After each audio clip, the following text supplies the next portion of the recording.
Yes, hello, folks. Welcome to episode 3 of the weekly Manchester United podcast. I've joined here with my regular co-host James, of course, from the United Muppetiers, and Phil. As always, thanks to all of you who've been downloading this podcast in its first couple of weeks. Much appreciated. And for those of you who subscribe to our YouTube channels and subscribe to our podcast platforms, the numbers on the downloads have been great. The feedback's been great. That helps me afford James's appearance fee. So how you doing, mate? Good. Yeah. Price going up every single day for Well, my hold on. esteemed company. The prices going up, but clothes are coming off. James, this will have to be like OnlyFans too. So you know what I mean? I just start taking the shirt off and all that. There's been some requests. We'll see what happens. Times are hard. We'll see how work goes on that. Don't be telling me you haven't already done that before now. No, here's the kid here. But lots to talk about as always, mate. You know, I was doing some research for this podcast, and I was reading about stories that were printed on Monday, and it felt like they were printed about 2 weeks ago. Right. There's so much has happened, in the short space of time since those stories were printed. Notably the Richard Arnold meeting, which we'll talk about. Yep. Obviously, we'll talk a little bit about last night's game against Bayern. Depends on whether you're a glass half full, glass half empty type guy, on your perspective on that. Some of the Onana criticism at Hoyland, and we'll take a look at Burnley and all that there. First of all, mate, what was your take on the game last night? So, as usual, I have maybe two different takes. Yeah, same. While you're watching, right? And while you're watching, you think, not so bad. And then you think after the first goal goes in, and obviously then the second within a couple minutes, from there on, I was practically tuned out, because I felt like they were tuned out. And it's a similar story in that respect to something we talked about last time, and we've talked about a few times, which is the mental weakness in the team. Something, whether it's lack of preparation, lack of determination, there's something that goes on where they just cannot handle it when something goes wrong. And I will say then that I was encouraged that rather than fading to a 7-0, and I know this is a glass half full side of it, but rather than fading further against a Bayern team that maybe slowed down a bit after that point in time, they did press a bit more back to get into it. They did put in the effort. They did put in some fight towards the end. It's not everybody on the team, I should say, but they did a fair number of them, and brought it back to at least an interesting ending to the game. And then afterwards, I spoke to a few other people who probably are smarter than myself when it comes to football and tactics and strategies and things like that. And, to give a little bit of an optimistic take on this, some of these people's perspectives were, interesting. Obviously, one, last year, Eric Ten Hag sacrificed huge on his ideals and principles for the football team in order to get results. We saw how he played in preseason, how he attempted to start the first 2 games of the year to dramatically horrid effects, even against, like Brentford. It's not a top team. You can see when it goes wrong, how wrong it can go when you're doing the type of principles that he's looking towards. But I think it's a tricky situation for a lot of fans and for a lot of people, and for the coach. It's always been this way at United. The pressure for results is there so heavily. It weighs on you every single day that it's so easy to bend on your principles and say, we've got to go back to what works. We drop our defensive line 15 yards. A lot of those goals don't happen over the last few weeks, right? A lot of the goals against United don't happen over the last few weeks. We drop that midfield line back 15. Those things don't happen. And he's not done that, not dropped those things. And the positive signals that I see and that I've had from people who talk to me tell me, look, it's not an accident. I know this is like one of the, it's almost embarrassing when you're talking about a good 20 minutes. However, controlling the game and possession, chance creation, should have scored a goal probably, Facundo Pellistri, a little bit Yeah. of inexperience, not attacking that ball. Should have scored. Eriksson probably should have Eriksson scored on the definitely should shot have he scored. got too. Yeah, one of them should have scored there. It's a different Eriksson game. definitely. Yeah, we've had, Pellistri is the second game starting, so I'm not going to say much about the kid. Second game starting, Bayern away, Champions League, one of the most difficult places and experiences to get into the game. But regardless, it's not an accident controlling the game, possession, chance creation for 20 minutes. Even the goal that was conceded, the first goal, huge, just an error. We'll talk about Onana, but just an error. There's nothing else to it. It's a goalkeeper error. It's not complicated. They were defending pretty well up until that point. They pointed out, look, against Arsenal, having actual possession, have not had possession against Arsenal in years. Even before Arteta, we would not have possession against Arsenal, would not control the game at all, would not be in it. And we were maybe a fractional, marginal offside calls from that game too, from having a win. Against Tottenham Hotspurs, the first half was actually a fantastic performance. We talk about Brighton, the first good 20 minutes again there, and then something happens. And there's more to that you'll probably want to talk about later. Yeah, even why things went to crap against Brighton, because there's a little more to it than just, players are bad or something's wrong. There's other things, there's other factors there. It's not an accident that each of these games United have been able to do something they did not factually do many times last year, which is control against good teams, top teams, have possession, create chances. Rasmus Højlund coming in, that relationship between him and Rashford will build more and more every game that they play together.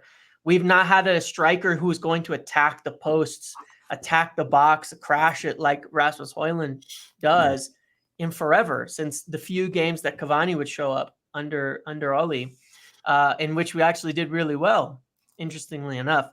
And so I take a lot of positives from it. The biggest negative and it has been a recurring thing over the last few games, the biggest reason for these goals, and it's the same thing that someone pointed out to me, is in the midfield, there's no legs. They're not tracking the runners back. They lose them, and defense gets overloaded and disorganized, and a goal happens. And it's every single goal, the same thing happens. Eriksson cannot track back his man quick enough. He can't. He physically cannot at this point in time in his career, right? That's why it's inexcusable. There's a clip, McTominay coming on in the 79th minute, not running back 10 minutes later. It's inexcusable for a player who's 25 years old, who has the legs, who has the energy, who comes on and 10 minutes into the game does not run back, because we don't have that many players who can. Bruno got back from right wing 90 minutes into the game to make a tackle on that sequence from 20 yards behind McTominay, caught up and got in there to make the defending. Casemiro has been having a very slow start in that regard. Even with scoring the 2 goals, he was pretty bad before that. And I think it's a huge miss on a player like Mason Mount, who does give you that energy, that tracking, that running. And that's the biggest thing that's been said to me is, the lack of pace. When you have Lindelof and Lissandro in the back line, they're slow. They're both pretty slow. Varane being out is a problem, Mount being out is a problem. So it's a little bit of positives and negatives, but that's kind of how I see it, what I can take away from it.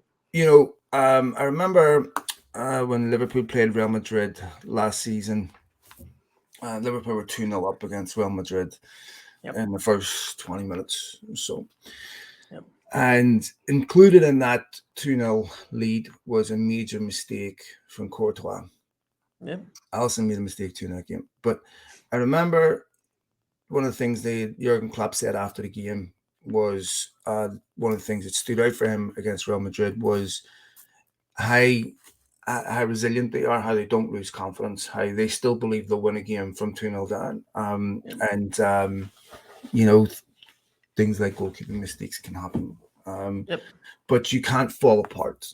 And I'll tell you a couple of things that I saw. The Wolves game, the result was an imposter, as Xavi says.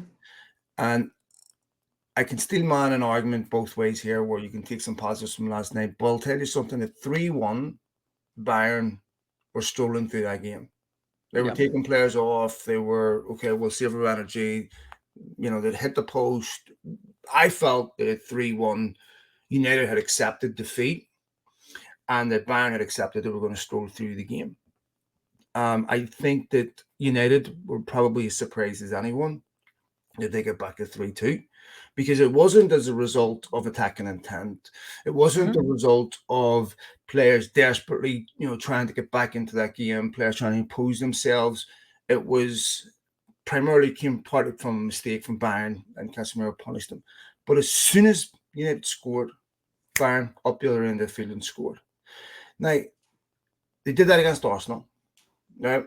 Where as soon as they scored, Arsenal up the other end of the field and scored, right? No tackle on the ball, no nothing. Yeah. As soon as Bayern needed to score, they did, right? Same thing, wide open at the back, too much space between the fullbacks and the centre-backs. Runners weren't coming through midfield, and half-hearted pressing, half-hearted defending, basics, right? Be organised, keep it tight, don't give anything away. And when I'm watching United, I see, I'm seeing Scott McTominay. And Scott McTominay, this is why you can't keep players that you want to get rid of, right?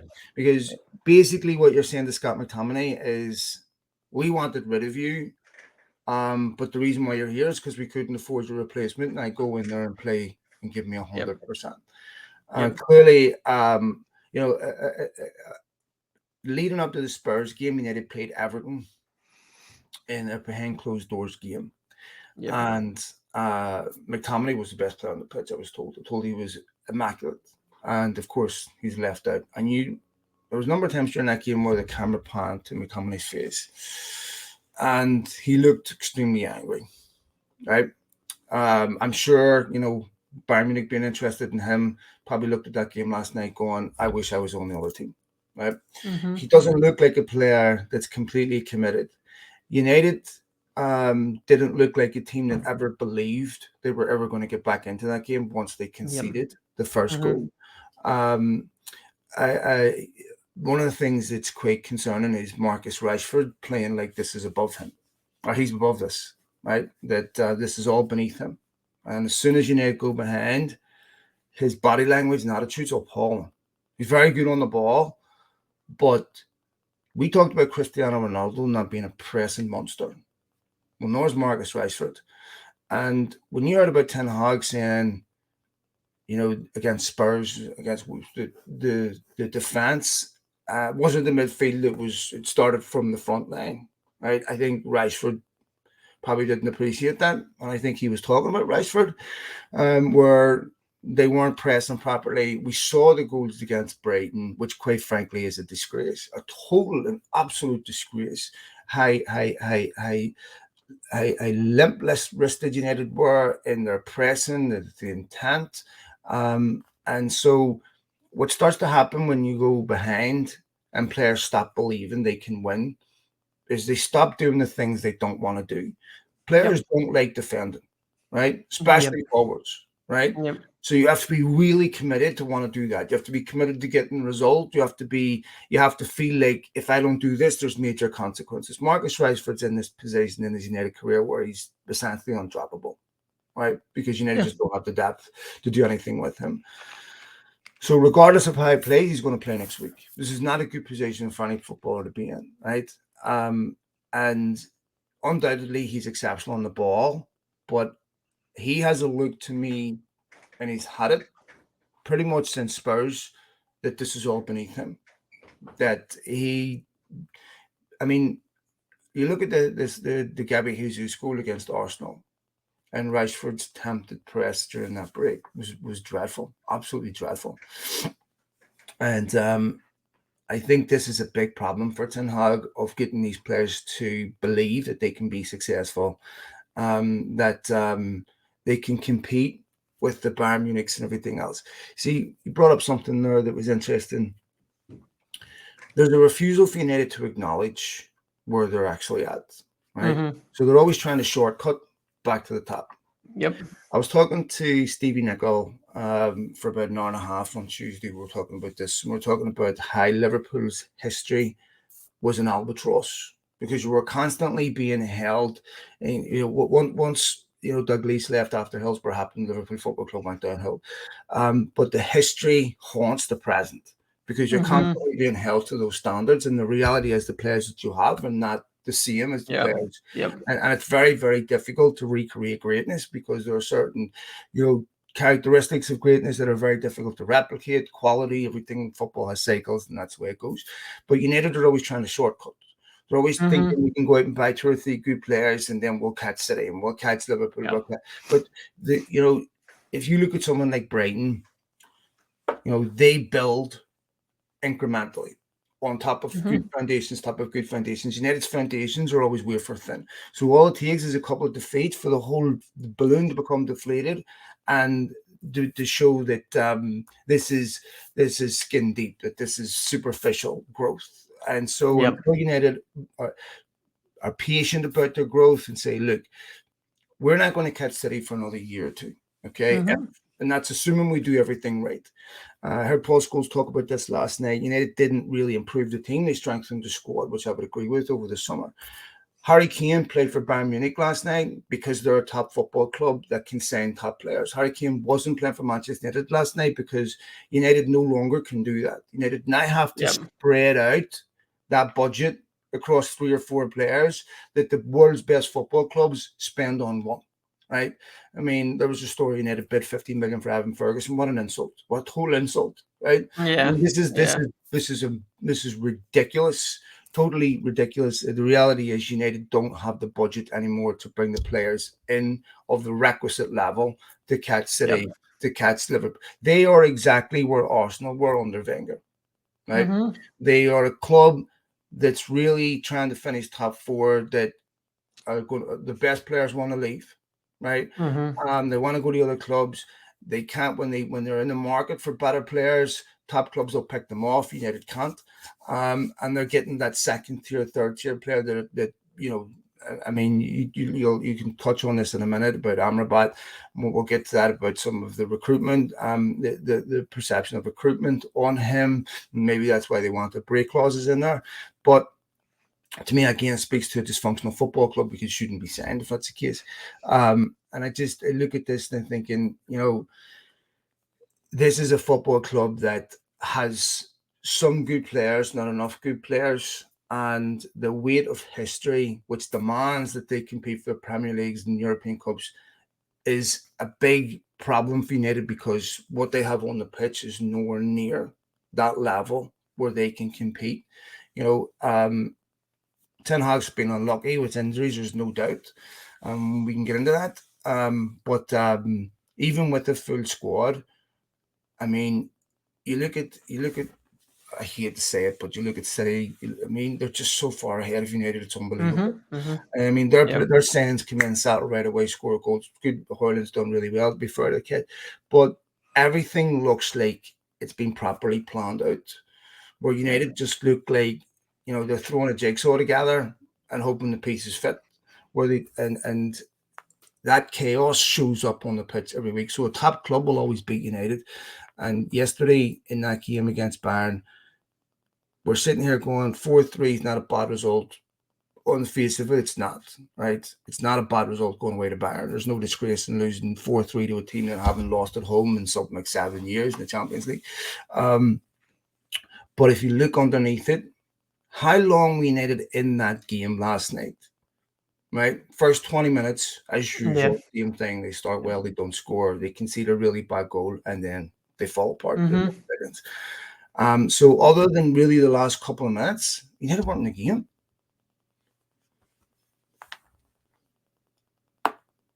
Did I lose you? I think you froze you. I'll get you back in a second, mate. I just lost James. Some technical problems there, so we'll get it back in just a second. But there he is. But yeah, look, other than the last few minutes, United weren't in that game, and that was the reality of it. I thought United were, of course, again, lost there for a minute. I thought United again were a bit unlucky with the penalty decision last night. Yeah. Definitely could have gone either way. And when you look at some of the decisions United have been given against in Europe, you look at the Lisandro Martinez's penalty against Real Sociedad last season. You look at the Betis handballs, Jose Perez. I mean, I sometimes wish that Wolves penalty had been given because the penance for that has been unbelievable. I know, right?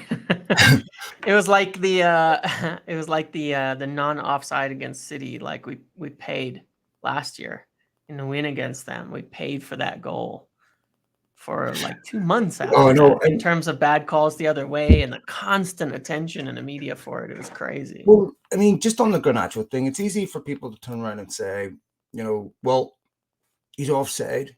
But people forget a day before that, Manuel Akanji's a mile offside too. Yeah. Right. Yeah. And that was given, and that went in City's favour. Right. Yeah. For it, by the way. So, why shouldn't Ten Hag be turning around and saying, why are we getting the benefit of the doubt here? Because you could I know. camera angle where he's maybe not offside. And I thought they were going to give you the benefit of the doubt a little bit this year. That was something, one of the focus, right? Like if it's those millimeter marginal calls where those lines are touching basically on that thing, they're just going to give it because it's like it's close enough. And I thought that was the case. There was a few games on the first opening weekend that were like that, where the offsides were quickly checked. They looked like they would be offsides they would have called last year, and they let them go. So I agree. I mean, it's kind of like the calls. There has been a difficulty in officiating, and we can't claim that is the only thing. But my two biggest concerns, and I'll get to the second one in a minute, and we can talk about it more, and then there'll be something else. My two biggest concerns are, number one, that mentality factor, because I do think they actually played pretty well. There was good things. There's good things happening. There's players who do well, but it permeates the entire squad, this mentality problem. As soon as something bad happens, heads drop. And it's obviously more noticeable in certain areas, like when you look up front. Part of the strategy, of course, has still been in transition. Rashford sprinting into the channels, forward, sprint. And there was a stat, and it's one of the things I challenge a little bit on this, is that I know when people watch Arsenal, they'll see someone like Martinelli sprinting back in defense, right? I know they see that. At the same time, yeah, that's what you don't want to do. So when you say when the attitude is bad, or when things are going wrong, players drop out doing the things they don't want to do. At the same time, it costs the same amount of energy to sprint forward as it does backwards. And one of the problems that we've had, and this has been a problem for years and years, actually, because it happens to every one of our wingers over time, is we get these complaints because we've been stuck in a bit of a transitional style. And this is where it comes down to this trying to short circuit the results, because this is how we played last year, right? We went back to deep defending, long transitions. Marcus Rashford made more sprints than anyone on the team by some significant margin last season. Forward. I mean, but these are sprints for the whole game, right? But most of them are forward in attack. And it happens to all our wingers. What's the problem with Antony when he plays most of the time is because we're usually playing in transition, he runs back on defense. He won't sprint forward. So he has the opposite problem. He slows every attack way down because he whatever it's legs or something, he looks slow when he's attacking, doesn't get by players. But it is a part of cheating, to try to get a result instead of implement a style to get a way of playing. Arsenal attackers can walk half the game if they want to, because they're sitting camped around that box, moving, jogging, running, holding possession, one sprint back for defense every 10 minutes. Same with City. It's one of the dominant things that they've done. And that's something that United need to improve on. Having to track back constantly the wingers because we play this up and down style. It is a reason for difficulty. It's a reason for a look of a lack of fitness. It's a reason for a lot of things. And it's something we have to move away from if we want to be consistently successful, and something that, we will under Ten Hag. But the mentality thing is certainly there. We even saw in years past under Ole Gunnar Solskjaer, we'd go behind and catch up and win. It happened all the time. There's something mentally they need to get right in terms of their consistency, in terms of belief. And some of it is they're going to have to get some results to get that belief back. Mhm. It's like a chicken or the egg situation here, because something goes wrong, heads drop, but you need to get that result to bring that belief back to the team. But this is And where you that need is, leadership, man. This is where you yeah, really need leadership. This is well, where I think Bruno has got to I lead know, better, I and know, Casemiro's got to lead better to bring that yeah, composure to a team. To I say know, don't panic when you go behind. But the problem for me when I look at Casemiro is he looks like one of the first ones to I drop his head know, and I go, know, I know. I mean, almost in a That's, Rashford type style. I know that's probably the most worrisome player that I see there, because we signed him on a short term because he was supposed to solve these problems. We know he's not going to have many years, but if it's only a year that we've got, we spoke about on the first podcast how, I know they're looking at a replacement already, and that's fair enough, but we got to make it through the season somehow successfully. And he's one that's got to turn it around. And mentality wise, you'd hope he'd be one of the ones that doesn't have that issue, but we'll see. In terms of the injuries and the fitness, it's an interesting thing because, there's a perspective that, players are not fit because they're not working hard or something like that. And you What do you wonder, it hear doesn't on really that? make any sense. Tell me what you Yeah. hear about that, because we talked about this earlier in the week. Yeah. So, what I've heard is actually quite a bit different to that overall. And it's interesting because United are not the only club in this situation right now. The crisis looks a little bit worse, but Chelsea have quite an injury problem on their hands too. And there's two things that are going on here. And one of the things I heard, and then we'll talk about the Brighton thing because there's another aspect to this as well.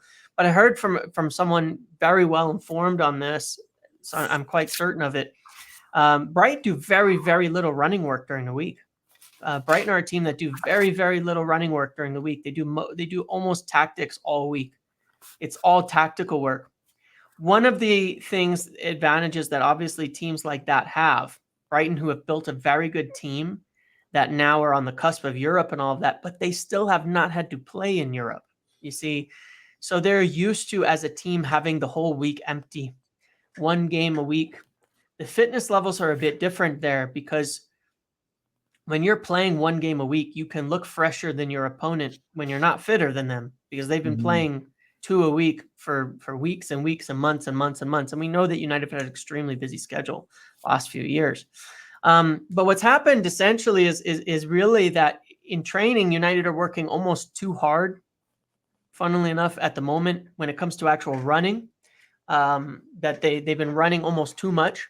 And the same goes for Chelsea, is one of the things that's going on there. And Pochettino is kind of famous for that when he came into Southampton as well as to Tottenham, that his biggest principle when he comes to a side is to make them run insane amounts to get them the fittest team in the league. And then usually they are eventually, but you suffer in the beginning.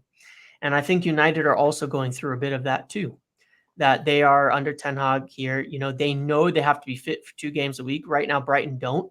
But there's even a view from the same person that they will struggle, Brighton, when they start playing in Europe now, because they will not have the fitness levels to cope with 2 games a week, where you sometimes do have to conserve a little bit for the next game, and you're not fresh every single game off a week's rest and all of that.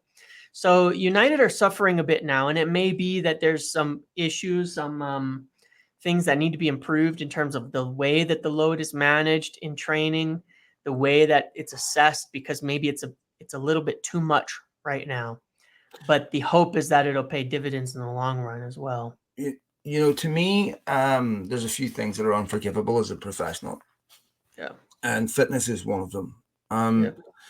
And not knowing how to get your athletes appropriately fit to have a proper balance is unforgivable, because it's not a particularly complex issue. Yeah. Right. The sports science on this is relatively clear. They have analytical data. I mean, these guys are wearing stuff on their boots. Almost to an atomic degree, where they're really taking human agency and variables out of it, where they're tracked to the umpteenth degree. Here's what I would say on this, because at times in the past I've heard the opposite, right? So when Solskjaer came in, one of the first things that he said was, these players aren't fit. Yeah. And I think about this. Mm-hmm. Solskjaer came in December. Mourinho was sacked, I think it was like December, but after the Liverpool game, they had lost 4-0. Yep. So that's smack bang in the middle of the season. And Solskjaer saying, I want my team to be the fittest in the league, and they're Yeah. not fit, right? Big problem, right? Mourinho complained about the fitness Mm-hmm. when he arrived. Yep. Complained about the fact that towards the end of the season he was starting to have to pick certain games because the squad. I mean, I thought that was also a shot at the board, wasn't big enough to deal with the demands that was put on them.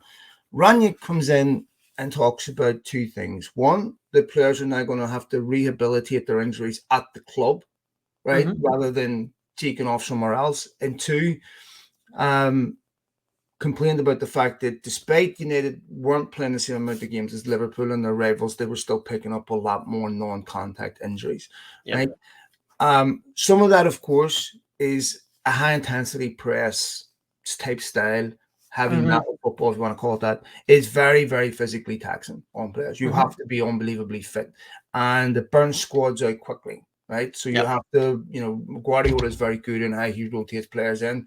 How make sure you 2-3 years you're gone, 2-3 years you're gone. Yep. That's usually a shelf life on a high press team when you're in that 28 to 32 range.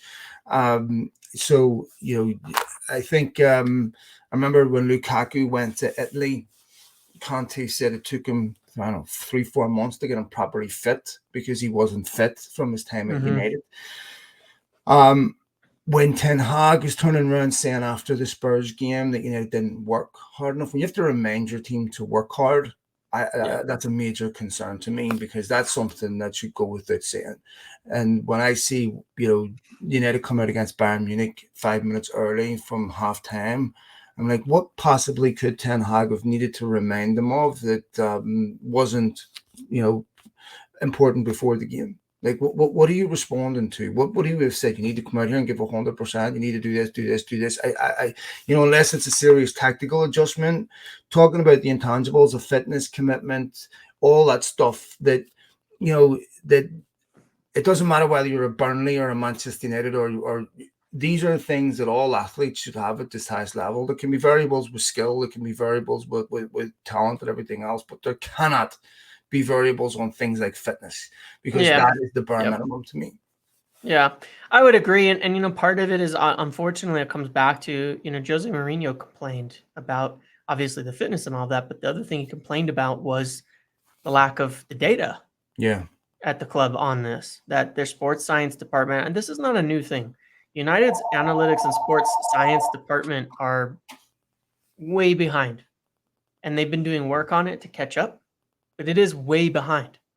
It's way behind. And I think we see the effects of that, of not having the years of historical data to track, to put together, and to run in terms of, great, this is the ideal. This is how this player functions. This is what they need. This is all of that, because these are the details that are worked out to the nth degree at clubs like Manchester City, where with each player, they know exactly how much they need, what they should do, their routine, the best, everything is worked out to the highest level. And I think we're kind of at the moment, a positive take on it is we're suffering from putting this in place and trying to get them more fit than we ever have been.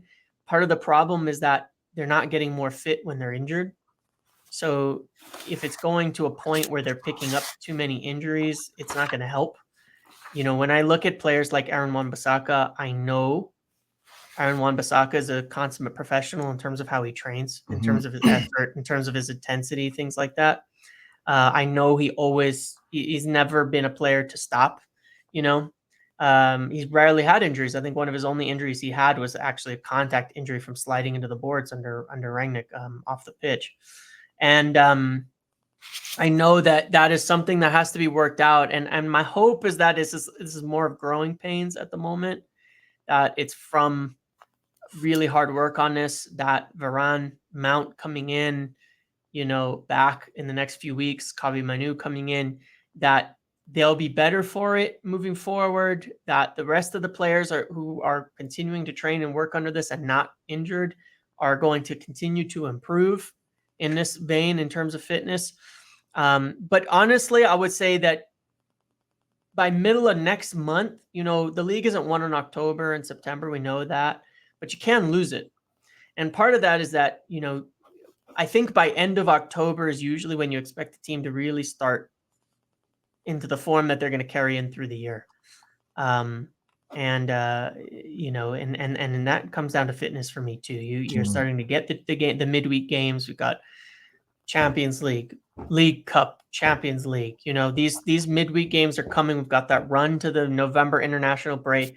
It is during this period of time that we need to see these injuries subside, the players return from them, not be recurring, and the fitness levels to improve. And if they do not, then there's going to be serious inquisition that needs to then be done at that point in time to what's going on, because it is ridiculous. And it's one thing you cannot put on individual players when it's happening across the board, where you cannot say it's that player's fault, that they're injured or not fit. When everybody was healthy and you had one person like Anthony Martial who just couldn't stay fit no matter what, you have a different question to be asking. But when it's everybody and it keeps happening over and over, it's different. So, based on this, I'm hoping it's a bit of the same growing pains and suffering on improvements, but I think we'll find out in the next few weeks. Well, I want to tell you something. Ten Hag's remit this season was to improve. And when you look at the stats, they're appalling. So of United have conceded 18 goals in all competitions. That's the most of any Premier League team. Now, admittedly, they've played some more games than some other Premier League teams. They've conceded 14 goals. That is absolutely disgraceful, right? I mean, we conceding 3 and 4 goals. They've conceded 3 away at Arsenal, 4 away to Bayern Munich. Anytime, this is what one of the things that Ten Hag really had to fix this season was going away to difficult games and being competitive. They've lost 18 of their last 35 away. The only other ever-present Premier League team to do that, to do worse, is West Ham. That's appalling, absolutely pathetic. Like that, and when I look at all the other concerning, with Onana, so last night was the first goal I could really blame Onana 100% on. Right? He also wasn't bought to play in front of a back four of Reguilon, Dalot, Lindelof, and Martinez, right? To be fair to Reguilon, the guy's come in, he's shown tremendous attitude. He shows like he really wants to be there. He wants to make it a permanent move. And, I think he's done really well in the 2 games that he's played. But, there's no goalkeeper you can buy that doesn't make a mistake. It's fine, that happens. I have no problems with him not making a mistake. And I still think, even at this point, I wouldn't swap him for David De Gea. And I think he's faced very much near the top of the list in terms of shots on the year so far. Yeah, look, but this is the thing, like you can attack as an individual, but you can't defend as one. Otherwise you're going to get tore apart.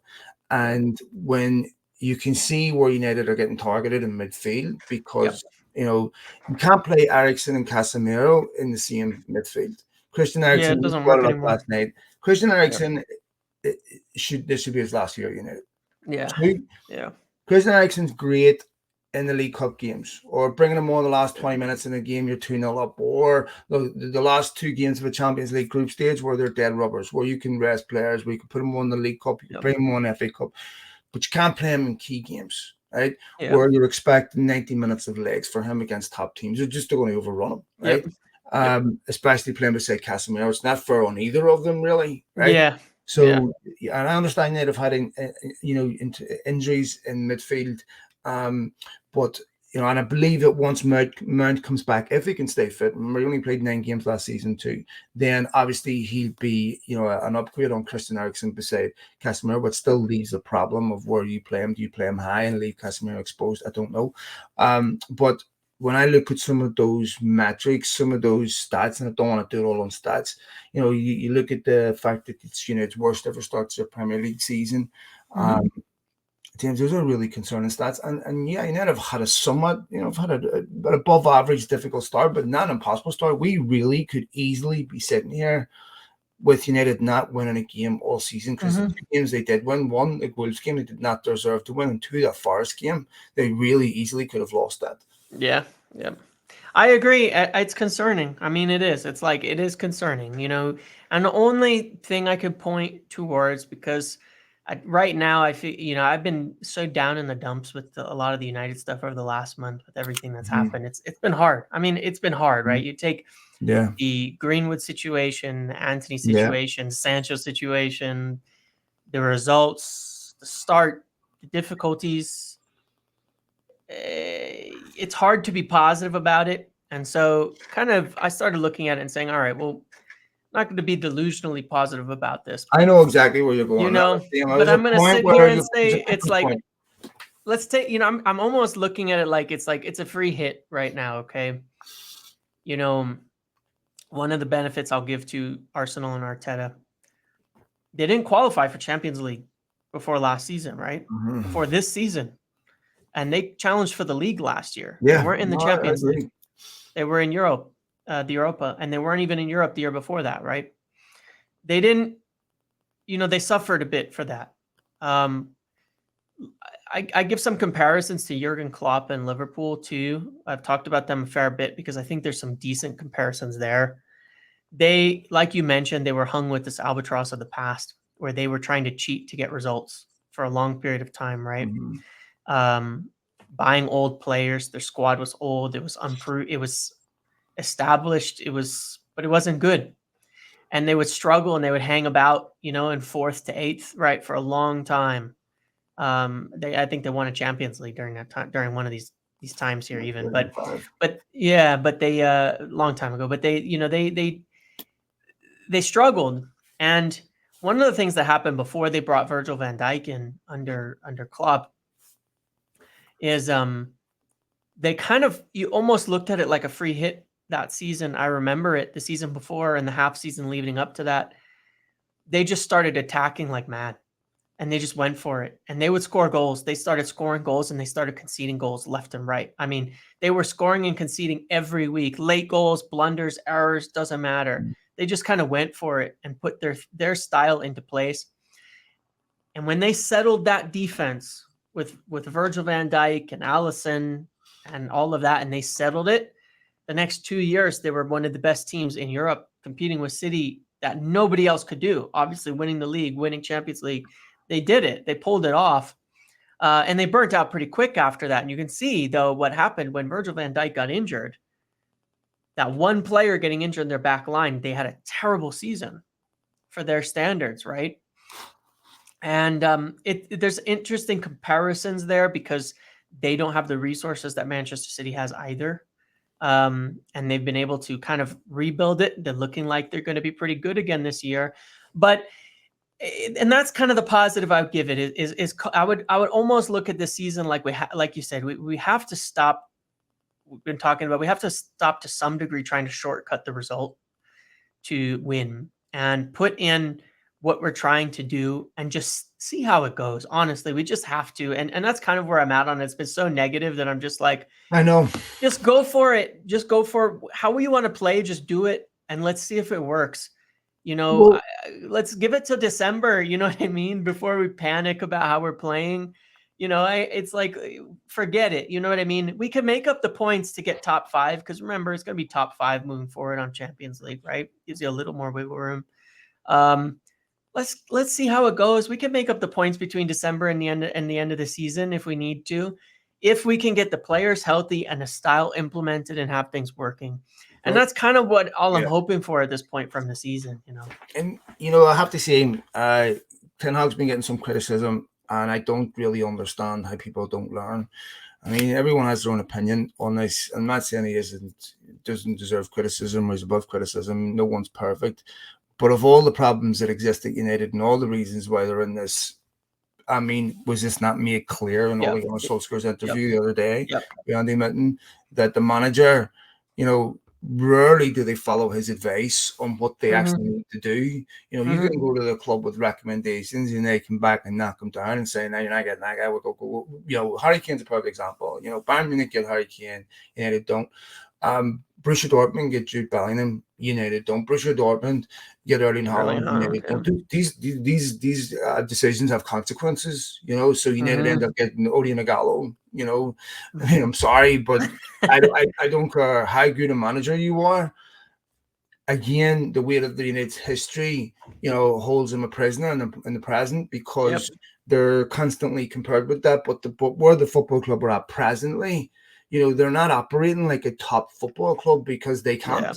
I mean, Declan Rice should have been signed by Manchester United and would have been signed in previous years, but United couldn't either afford it. They couldn't afford Harry Kane. They can't afford the top players that will make the difference between being a team that toggles between 5th, 4th, 3rd, 6th, 7th, and a team that actually challenges.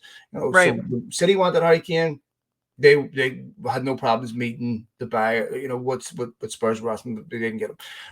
And I felt that United should have made that signing over the summer. I want to ask you a couple of other questions. The Richard Arnold meeting.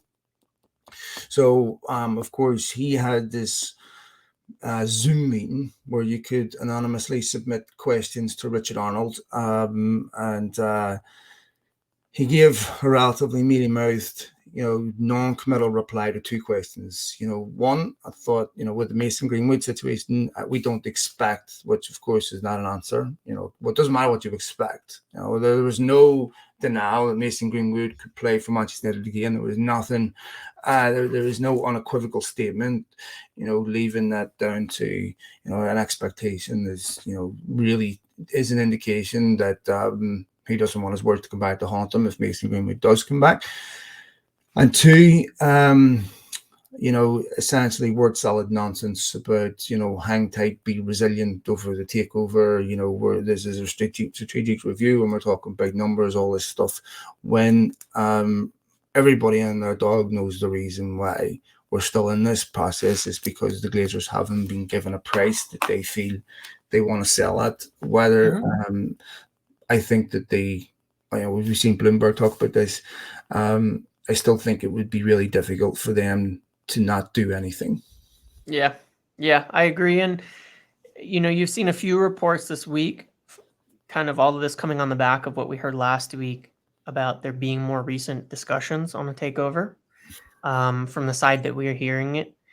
And I think it was interesting because there's an article from the Times on this and Mike Keegan as well about, the buyers being put off a little bit by the start of the season. And I don't mind hearing something like that because the positives of an article like that are telling you, if that was a transfer, what would you think? That article comes out. They're put off on the price a little bit.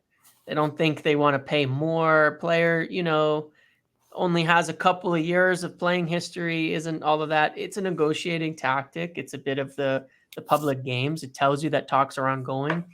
And pretty simply, I see it as a pushback on the requests the Glazers are making, which are for 2 things that we've talked about. Number 1 is just more money, or number 2 is more influence, to retain some influence in the club. We talked about how the Ineos and Jim Ratcliffe are not willing to do that. And it's one of the things they will not do. But just to interrupt you, why in the fucking God's earth would they feel it's a smart decision for Manchester United for them to have influence, given the absolute state of this football club? How on earth could you sit there, right, and say, my level of competence entitles me to a say on how this football club is run? You are the reason why this football club is on its knees. On what professional capacity do you have anything to contribute of value? Yeah, well, here's the problem, right, Phil? And this is the issue with people who are successful. And I use successful as almost a pejorative word here because they're not successful. Yes. A lot of people who are successful do not understand why they've been successful, or they ignore it. And they look at the club that they purchased for $400 million, and they say this club has gone 15 times its value under our ownership. What do you mean the club's on its knees? They've 15 times the value of their asset. They've made a lot of money. They're successful by the measure of a business, by the measure of their ownership, by the measure of what they're going to get out of it. They're very successful owners. by the measure of a football club, it's an abject failure. They've overseen a collapse. If you look at the chart of the club's value as opposed to the chart of the club's trophies, it's in the exact opposite. And that is, at the end of the day, the reason. They're not smart people in this respect, in that it takes a degree of self-introspection that billionaires often do not have. And especially ones who come from money that isn't their own, that did not build something on their own, to look at something and say, it grew because the industry grew. It grew because the environment grew. And if anything, we held it down from what it could have been. What it could have been without them. And they won't look at that. They won't see it. They do not see it. One thing I have to give really begrudging credit for is their ability, their Teflon. On every single TV channel, you've got every journalist, every ex-Man Utd player slaughtering them. Yeah. They have to go. And they can ignore that. Right? And still sit down with sponsors and convince them that it's a smart partnership. And I'm going, how is it that they can silence all this criticism, all these protests, and not as a human being, feel some sense of obligation, saying, the empathetic human being in me realizes we're doing harm here. Let's just sell this club and move on. How is it that they are so Teflon that they can insulate themselves from all that criticism? Right? It doesn't. You can go after the front. It doesn't matter. And their steadfast adherence to self-enrichment beyond any insult, to transcend any criticism, is really astonishing to me. I mean, it's quite incredible how they have this level, I don't want to say inhumanity, but how they just don't seem to be triggered the way a normal human being would. Well, let's bring this to a more a realistic term and talk about a few real things to wrap this up on that, on some examples of this, because the Ole Gunnar Solskjaer interview is quite interesting. You and I have spoken about this. I've put some of this stuff out publicly about some of the things that happened under Ole Gunnar Solskjaer in that COVID summer to do with Joel Glazer and his decision-making process. Yes. And it was real interesting. I pointed this out because it's what sticks for me and sticks to the end of time with Manchester United, was that the article that came out says Joel Glazer and Richard Arnold decided that Harry Kane was not a good use of funds. Now, here's the thing. Why? Well, is that, whether it's even right or wrong, it doesn't matter.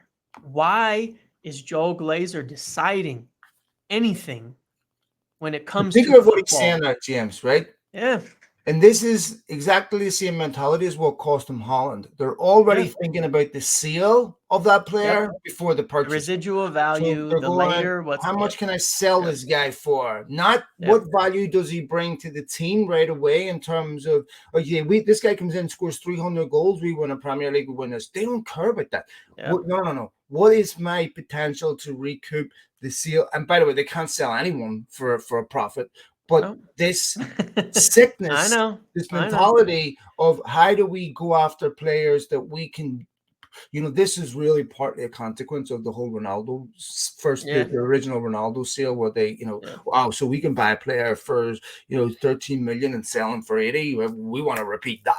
Right, buy, resell. So then they started bringing in, we need to look at players 23 and under. We need to do all this, because they like the idea. This is why you don't get investment in non-sexy things like the analytical department, because where's the resale value on that? I can't market that to sponsors.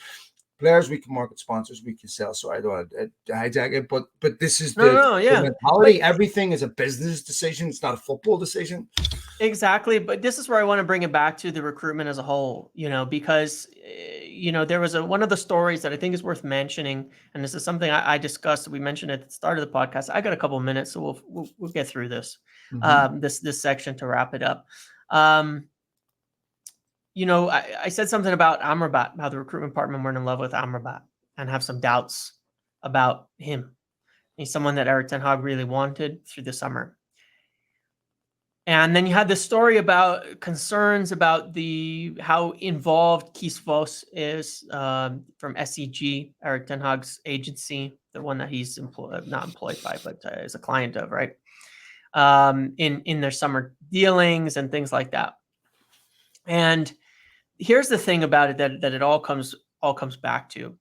One problem we have at the moment in recruitment, because there's a couple of views on recruitment, and it's gone different ways over time. One is that, a proper recruitment team doesn't just let the manager pick the targets. Okay, they don't do it that way.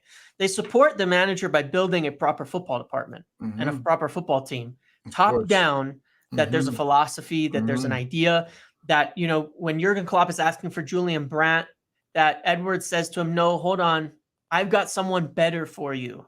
It's going to work better. I know exactly what you need, and I'm going to get you the right person." So they signed Mo Salah, and look at that, one of the greatest now players in history of the Premier League having come in, in terms of numbers and all that. It's been, you get the same decisions at City. Their department is top of the line. Whoever Pep Guardiola wants, it's not really of consequence. It's not to say he's ignored, because he's not. He is a strong voice in a group, but he trusts that the people above him are going to identify the right people and bring them in, right? And get him what he needs to win. And that's how it goes at Liverpool, and that's how it goes at Arsenal as well, that there's a lot of support from on high. That's what has been helping Arteta a lot out, is from on high, building the team and putting it together, because there's a philosophy from above. We have a few problems here, which is that, one, there isn't a philosophy from above. It's always manager by manager philosophy, right? So you go from Jose Mourinho to Ole Gunnar Solskjaer to Erik ten Hag, three managers who could not be more different. And so the players they signed could not be more different. So you have no consistent philosophy in terms of recruitment throughout the club. So then you try to overcorrect it a little bit by getting Erik ten Hag players he's familiar with to implement his style and put his thing into play. But that's not actually the reason why that's happening. And there's probably, here's the thing, I could criticize Erik ten Hag's eye for talent and targets. I don't think it's that good personally, but it doesn't matter. It actually doesn't matter, because the reason it's happening is Erik ten Hag is a shield for the Glazers and the club. We've spoken to people. We know how things work at United. Erik ten Hag is a shield. Everything that goes out will be centered around, it's what Erik ten Hag wanted. It was his call. It was his decision. It was his this and his that. It shields United from criticism. It shields United from failure, because Erik ten Hag is popular. He's well liked. He's got a lot of support. He's got a lot of backing. If he wants something and he decides something, most fans will agree. He's got the most fan equity at the club at the moment. He had it even before he came in, right? And so people get wrapped up in that. I'm not blaming the fans either here. It's totally fine. But proper support of Erik ten Hag would be saying, look, we'll get you what you need. Now, why did Sofian Amrabat come in, even though United recruitment were not to 100% on him? And I know they weren't. They had other targets that they were much more interested in. There was no money, right? There was no money for those targets. And that's why Sofian Amrabat comes in. That doesn't mean there's a big infight between scouts and Erik ten Hag or something like that. That's not really how it is. It's not like they would have said, no, we cannot sign him, and they signed him anyways. It's a matter of there was no money. And that's why it took to the final day and all this complications over deals and all that. If they had the money, we know there was players they're looking at, like Onana at Everton. We know there's players they're already looking at for replacing Casemiro in the future. We know there's players they're looking at to replace Jadon Sancho. We know that all of that is supposed to be being done, but it cannot be done until the money is there. And at the same time, I know that the recruitment side of things, that other people are working on targets for the wings, targets for the midfield, targets for the center backs that need replacing. But the two biggest factors that are coming into play, whether this is successful or not and whether it works out in the end, are, number one, if the money will be made available by ownership to do enough of what is needed. And that includes letting players go and signing their replacement and putting up the cash for it. And number two, that they don't simply use Erik ten Hag as a shield for the club, that they look at it and say, we need a structure that supports him, even if it's not, this is an Erik ten Hag player. It's a player that the structure supports, that fits the philosophy, and will give him the best chance of success. Because otherwise he is being set up for failure by being asked to be the head coach, the manager, the fitness coach, the sports science department, the analytics, the scout. He cannot be all of that. There is no modern day manager that does all of that for a club. There's none. And he needs the setup behind him. And you're dealing with owners that are essentially on a month-to-month lease right now. Yeah. That aren't making any long-term commitments to the football club. Their recruitment department, and they've been told this for a decade. What surprises me about United always find things to be surprising that are blatantly obvious. They've been told for a decade that the recruitment department's a total disgrace.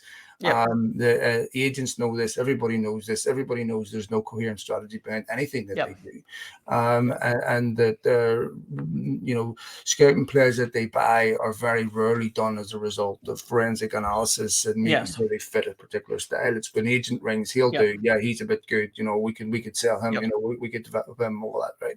They fit football manager ideas of what a decent player is, and then they're left with no money at the end of windows to scrape together a Cavani loan deal, free transfer type deal to paper over the cracks and hope that they've got enough for it. It's not good enough. And to separate that out clearly, broad strokes football recruitment department, there's hundreds of people in it.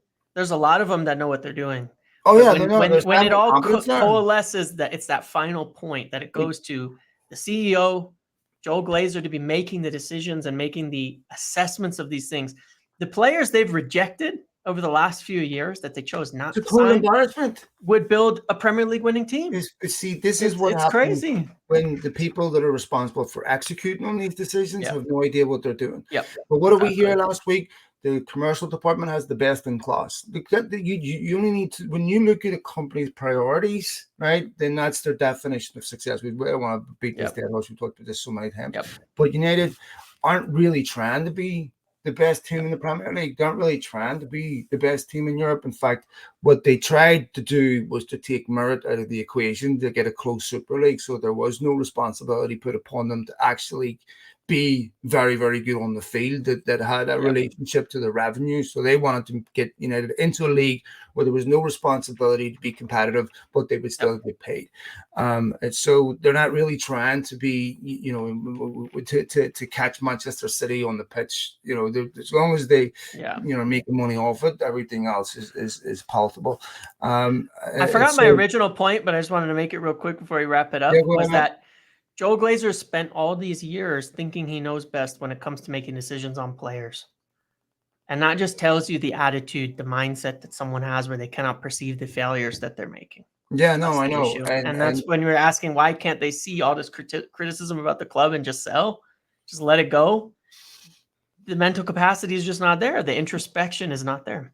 Well, I mean, in their eyes, they had a great week. They got Snapdragon. They got Adidas, to them. A successful quarter, probably. I mean, you and I care about results on the pitch. They're not no consequence to them. So they had a great week. Richard Arnold's doing a great job. Forget about, the scandals, the crises, one after the next. Forget about all that stuff. And it's irrelevant. These are things that fans care about. They don't care about things that you and I care about. But just to finish up, as I've always said, in my opinion, United will never compete for the top trophies in European football again until there's a complete ideological shift and ethos at the football club, that everything from the owners, everything is derivative of an attitude of sport and excellence. And until that changes, you will never, ever, ever get it. You'll never get consistency. Everything you'll get incremental improvement and then failure, and fans will blame Ten Hag and they'll blame the next manager and the manager after that, But anyway, we'll go ahead and leave it there. Folks, thanks for all your downloads. Thanks for all your retweets, everything, for following myself and James. We appreciate all the feedback. In the next week or two, or we'll assume we'll start opening us up to questions and all that there, and we'll do them live.